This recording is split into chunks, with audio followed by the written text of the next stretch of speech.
Baik, selamat malam kepada Bapak dan teman-teman sekalian.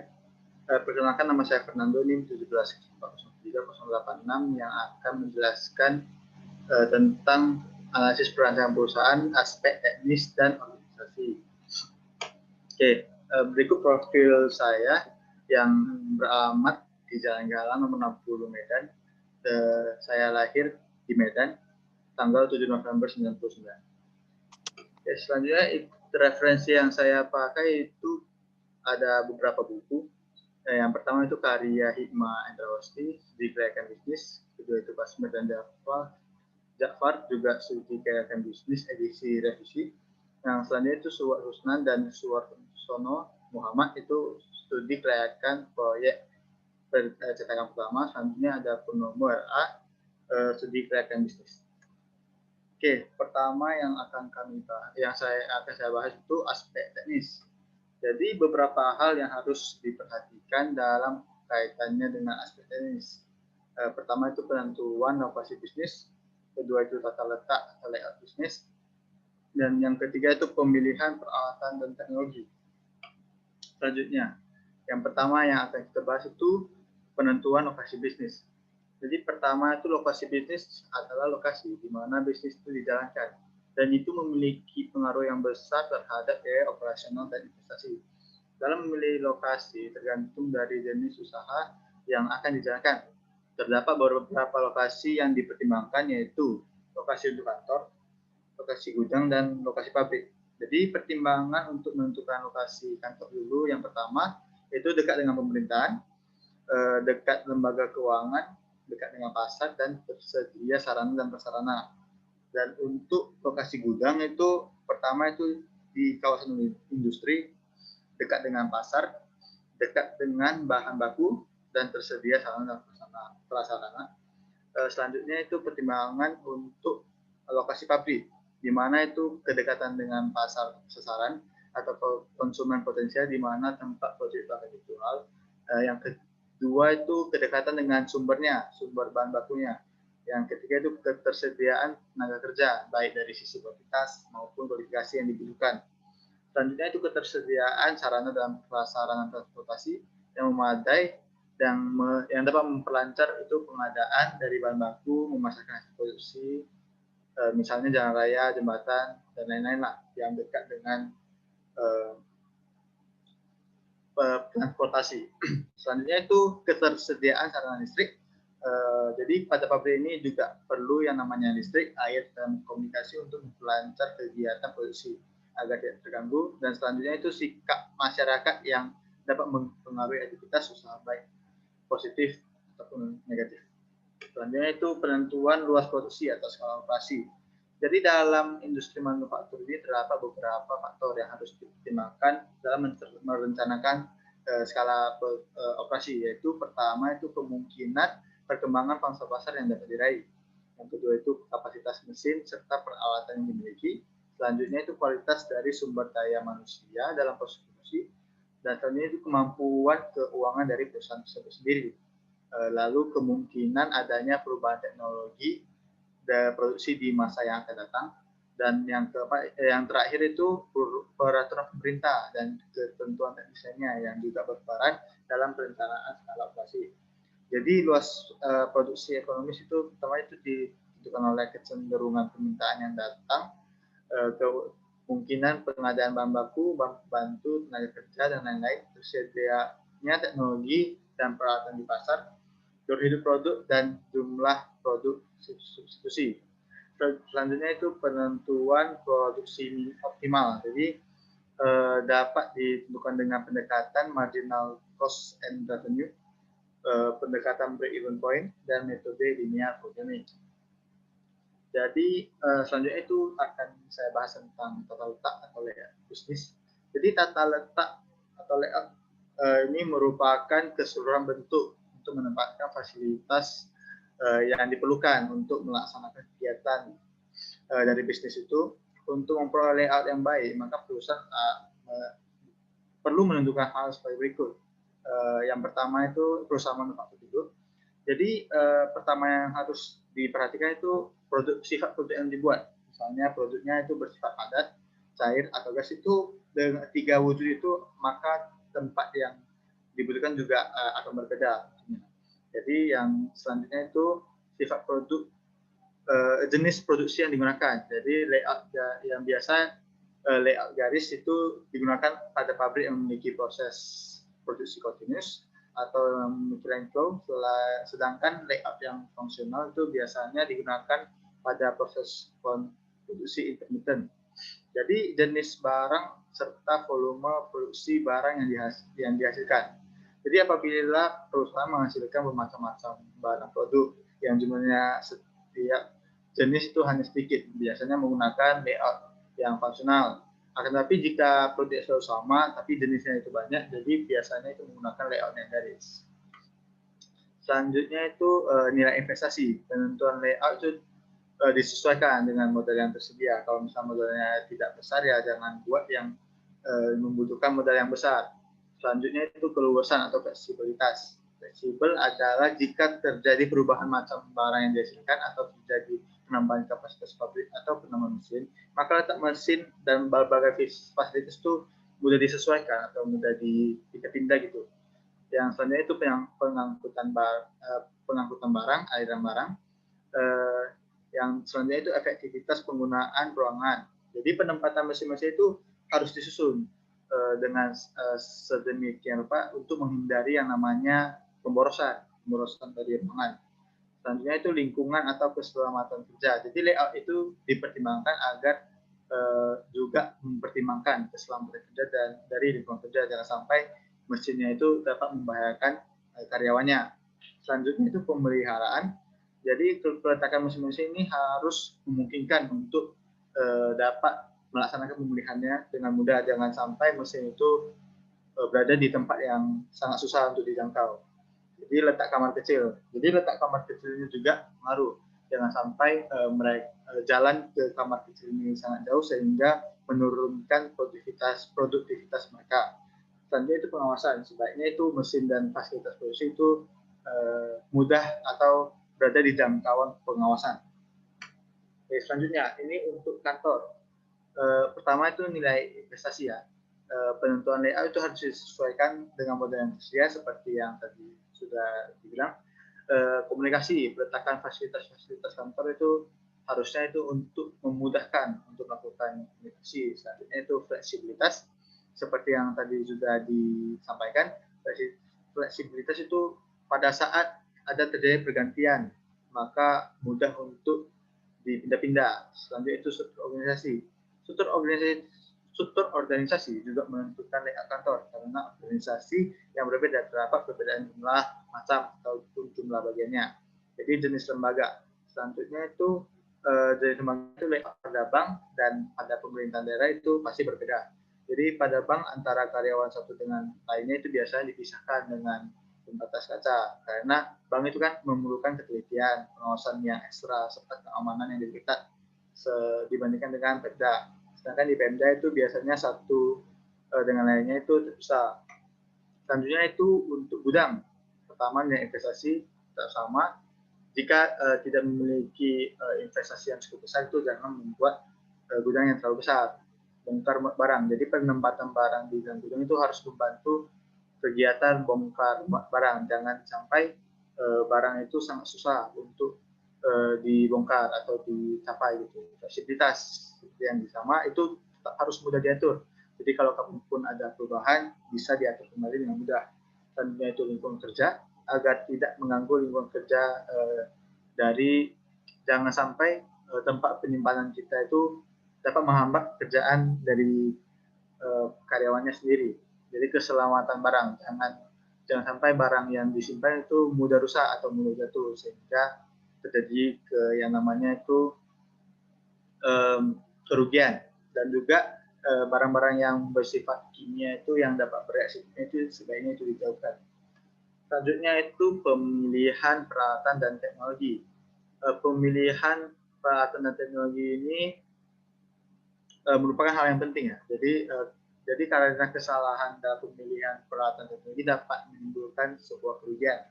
Jadi beberapa hal yang harus diperhatikan agar teknologi ini digunakan sebagai derajat negosiasi yang diinginkan dan manfaat ekonomi yang diharapkan antara lain. Pertama itu kesesuaian teknologi dengan bahan mentah yang digunakan. Yang kedua itu keberhasilan pemanfaatan teknologi di tempat lain. Yang selanjutnya itu kemampuan sumber daya manusia dalam menerapkan teknologi tersebut. Selanjutnya itu kemampuan mengantisipasi perkembangan teknologi lanjutan. Selanjutnya itu besarnya biaya investasi serta biaya pemeliharaannya. Dan selanjutnya itu peraturan pemerintah yang terkait dengan kebijakan ketenaga kerjaan. Baru akan saya sambung ke aspek organisasi. Jadi pertama itu kami harus diketahui dulu pengertian dan fungsi dari manajemen. Jadi pertama itu manajemen adalah suatu proses kegiatan pengelolaan dalam sebuah perusahaan dengan menerapkan fungsi perencanaan, pengorganisasian, pelaksanaan, dan pengawasan dalam memanfaatkan sumber daya yang ada secara optimal untuk mencapai tujuan yang telah ditetapkan. Jadi kedua itu menurut Griffin, manajemen adalah sebuah proses perencanaan, pengorganisasian, pengkoordinasian, dan pengawasan sumber daya untuk mencapai sasaran yang secara efektif dan efisien.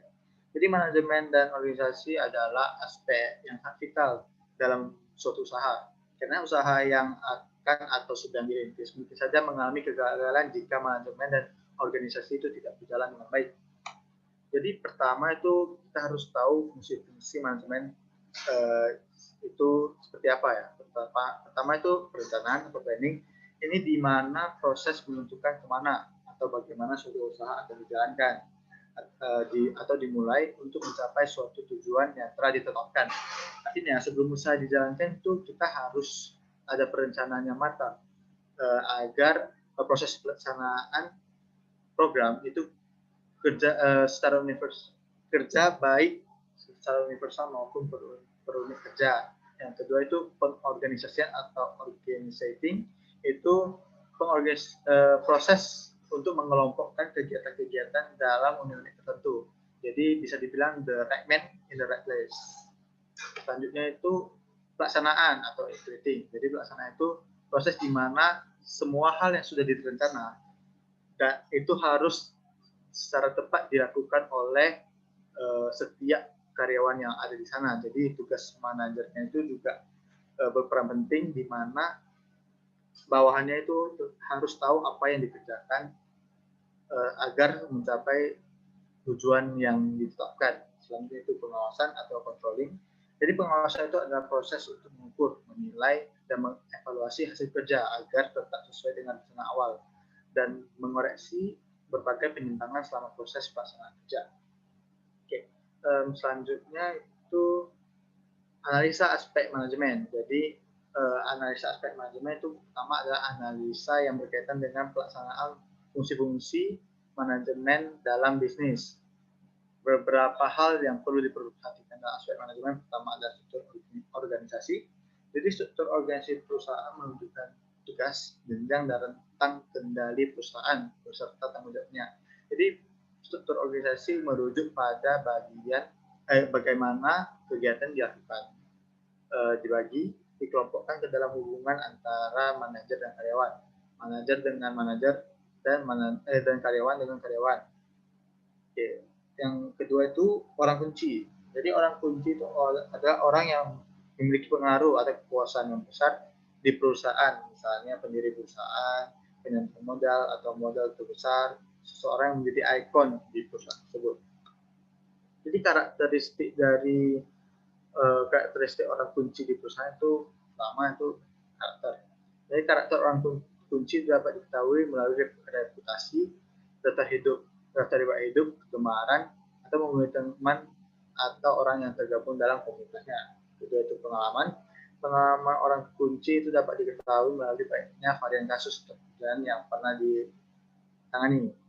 Selanjutnya itu pengetahuan orang kunci itu diketahui melalui latar belakang pendidikannya. Selain itu kita dapat mengetahui melalui pengalaman kerja yang dimiliki dan berbagai short course yang diikuti. Jadi kalau misalnya lebih banyak short course yang diikuti, tentu pengetahuannya itu lebih besar. Yang keempat itu image orang kunci diketahui melalui reputasi yang dimiliki di kalangan komunitasnya dan warga di sekitar tempat tinggalnya. Selanjutnya kredibilitas. Kredibilitas orang kunci diketahui melalui teman, komunitas bisnis, tetangga, dan informasi uang. Mungkin ini saja yang bisa saya sampaikan. Apakah dari teman-teman ada yang memiliki pertanyaan?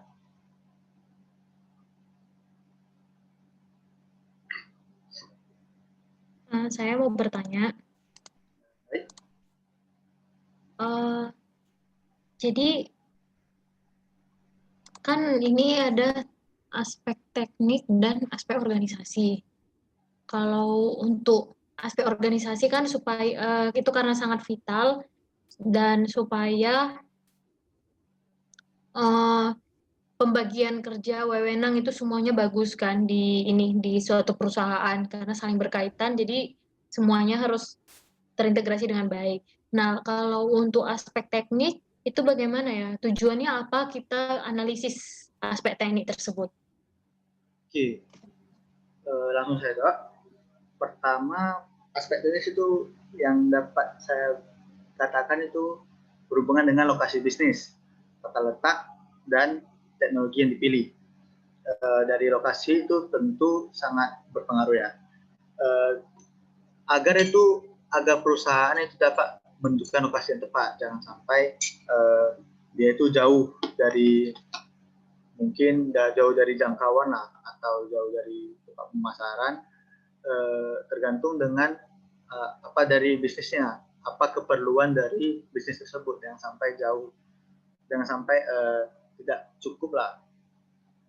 Kalau misalnya selanjutnya itu untuk layout, itu sebenarnya untuk meningkatkan efisiensi. Apabila efisiensi dari suatu bisnis itu tinggi, maka otomatis keuntungan yang bisa dicapai itu juga semakin tinggi karena kapasitas produksinya juga semakin tinggi ya.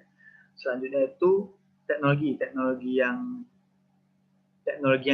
dipilih, teknologi yang dipilih itu bukan yang paling maju, tapi yang paling sesuai dengan apa bisnis yang kita jalani. Jangan sampai prosesnya itu sangat mudah, sangat simple, tapi menggunakan teknologi yang sangat-sangat mahal atau sangat maju, yang menyebabkan habis duitnya itu dibeli teknologi. Sedangkan teknologi yang seharusnya dibutuhkan itu hanya teknologi yang murah-murah saja, yang simple.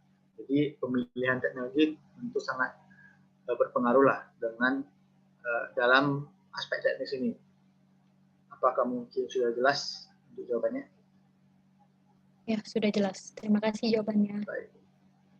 Untuk selanjutnya, apakah ada pertanyaan lagi? Ya, saya ingin bertanya. Sebelumnya, perkenalkan nama saya Supriyadi, NIM 1704030091. Kan sebelumnya kan ada dijelaskan tuh mengenai lokasi bisnis yang bagus lah dalam aspek teknis. Nah, yang ingin saya tanyakan itu metode apa yang dapat digunakan untuk menentukan lokasi itu? Ya, mungkin bisa saya simpulkan itu pertimbangan apa yang digunakan lah dalam menentukan suatu lokasi tersebut. Jadi pertama itu tentu jenis usaha yang dijalankan. Berbeda jenis usaha yang dijalankan itu tentu lokasi yang pas itu juga berbeda. Apakah dekat dengan pasar atau konsumen? Apakah itu dekat lah dengan bahan baku ya? Jadi itu harus terhubung, harus dekat, jangan terlalu jauh. Dan itu di sekitar lokasinya itu ada nggak tersedia kerja yang memadai itu, hukum yang berlaku di tempat itu juga. Jadi mungkin ini sajalah yang mungkin saya tahu pertimbangan untuk menentukan suatu lokasi. Apakah cukup jelas dari? Ya, sudah cukup jelas. Oke, baik. Jika sudah tidak ada pertanyaan lagi, maka akan saya tutup untuk sesi pertanyaan dan juga presentasinya. Terima kasih atas perhatiannya.